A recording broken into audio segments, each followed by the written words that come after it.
I forgot to tell you all about a book that I read right at the end of December, so I thought I'd do that today. Hello and welcome back to Bookish, and welcome to a video kind of, related to videos I've made in the past. I think I made a video recently about the best World War I fiction books, so it's kind of along those lines. I've kind of talked about my relationship with World War I fiction in terms of what I like to read and in terms of my own writing. And this video is going to be kind of related to that while I tell you about this really, I thought, excellent book that I read and did talk about. So the book that I read is called Fingerbone. It is a novella length work by a Japanese author named Hiroki Takahashi. It's translated from the Japanese by Takami Nieda.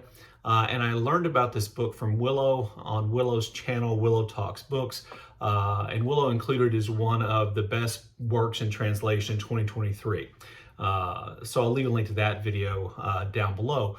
So I read the book, and I wanted to talk about the book, but I wanted to talk about it in context of kind of why I think I am drawn to stories about war, whether they're fictional or real, and how that affects not only my own reading taste but my own writing. So real quickly, Fingerbone is a really, I think, excellent kind of almost surreal feeling story about a Japanese soldier who is transported to New Guinea and is going to fight primarily against the Australian military during the opening kind of months of the war in New Guinea. If you don't know, Japan, after attacking Pearl Harbor, began to push the border of its empire further south and further to the west, and south meant New Guinea and more famously Guadalcanal, and this Japanese soldier ends up going to New Guinea.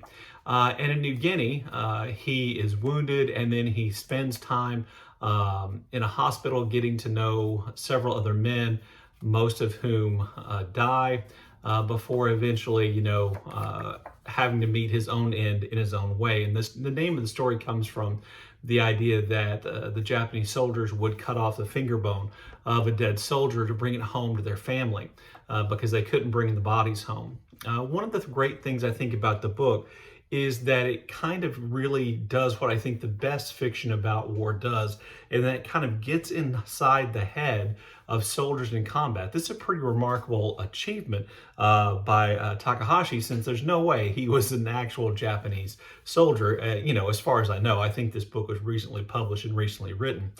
So to get inside that experience, I think is a real achievement, to kind of show both, on one hand, kind of how the propaganda and the military spirit kind of drives these men to believe in things that, in the case of the Japanese soldiers, is going to end up not to be true, and at the same time kind of forces them to confront reality versus what they've been told. And one of the great things in the book is that our main character never really quite works his way through all the Japanese propaganda, which he'd absorbed, which the Japanese government at the time was pushing, never really works through that to get to what really was the reality of that war and the fighting in New Guinea, and that is that they were destined to lose. It is in lots of ways brilliant, in lots of ways really disturbing. It's a really sad book, but a really good one and really short, and I would highly recommend it. I back Willow up on that. What really drew me to the book, though, was its setting. So I've announced on my channel that I'm going to have a book published. Now it's going to be in June or early July of this year by Casemate Press, and it's called MacArthur's Bloody Butchers, Company G of the 163rd Regiment's Experience in World War II in the Pacific, or something like that. I can't remember the exact title. I'll put a picture of the cover up over here. By the way, it's available for pre-order. Anyway, what drew me to this book was it's set in the exact same place where most of the book that I wrote, a nonfiction work of history that I work, is set. And so I was incredibly curious to see this kind of fictional representation of the Japanese point of view, and it really did not disappoint. And so this book kind of helped me have an epiphany, perhaps, about why I like to write and read about war so much. War is that kind of surreal experience in which all the rules of society are suspended. And I think for me as a young man and a boy who was interested in history, war was that opportunity to, see fictional or real depictions or stories of men and how they behaved in the most extreme circumstances. And I will tell you, World War II in New Guinea was incredibly extreme and unpleasant, prospect in terms of the type of warfare that was fought, in terms of the terrain and natural conditions and disease and heat and even, poisonous animals and, man-eating crocodiles. All those things were present. And one of the things that I think, drew me to the subject of my book was how horrific that war was. And that is clearly depicted in Takahashi's book, Fingerbone, as well. But it's this idea, I think, in terms of war as it's depicted in fiction, and war in terms of the way I like to think about it, or the way I research it or am interested in writing it, is the individual story of how men overcome these circumstances and learn to function in these systems where, all the rules have been suspended.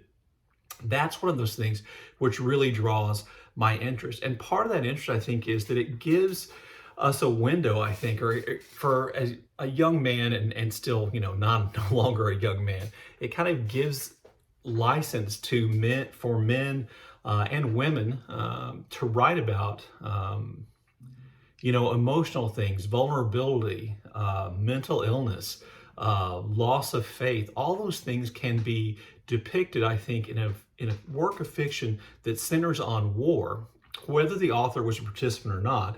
Even though my favorites have a tendency to be those where the author was a participant, and to kind of expose those things. And as a young man who grew up in the 70s and 80s, we weren't necessarily encouraged to share our feelings or display vulnerability. Maybe it was just me in Texas, I don't know. Those weren't things that were encouraged, but were things that I could see in fiction. I think that's what drew me to so many of those books. And I have list of books about war. And I think you'd be surprised if you think about it on your own, how many books centered in and around war that you've read or that you're aware of. So like The Red Badge of Courage, All Quiet on the Western Front, the little-known American masterpiece Through the Wheat by Thomas Boyd, who I also wrote a book about, Under Fire by Henri Barbusse, For Whom the Bell Tolls, and what am I thinking? A Farewell to Arms by Hemingway, all kind of touch on or are touched by war. The Naked and the Dead by, just forgot his name. Norman Mailer, which I didn't particularly like, also set in war, and Mailer was himself a veteran. Let's see. The Things They Carried and the other works of Tim O'Brien, centered around and depicting the war in Vietnam, and then books, even about not the American experience. In all honesty, most of my reading this area has been about books in the American experience, but Quiet Flows the Una by Zahek, and then most recently, Not All Blood is Black, and now Fingerbone, have all been books about war, which I think do a great job of kind of allowing male characters perhaps to be vulnerable and to express a loss of faith and to experience depression in ways in which I before maybe modern times was far less common, I think, in fiction, and in the world I grew up in, far less common. So I think I'm drawn to those books, both in reading and in things I like to write, by that opportunity to kind of display or to talk about or to share stories of real people or fictional people involved in extreme situations in which, the things that they've come to count on as the rules of society have gone away, and they're kind of left their own devices to kind of deal with the situation they find themselves in, however they will. And it exposes both the absolute worst in humanity and occasionally the absolute best. Anyway, there you go. There's kind of rambling video about my own kind of perhaps epiphany about why I like to write about war, and surprisingly have read way more books focused or centered on war that I thought of. And this was just the fictional titles, not the nonfiction titles. There are a lot of those as well.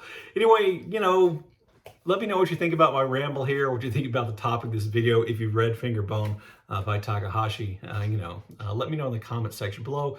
And as always, thank you for watching.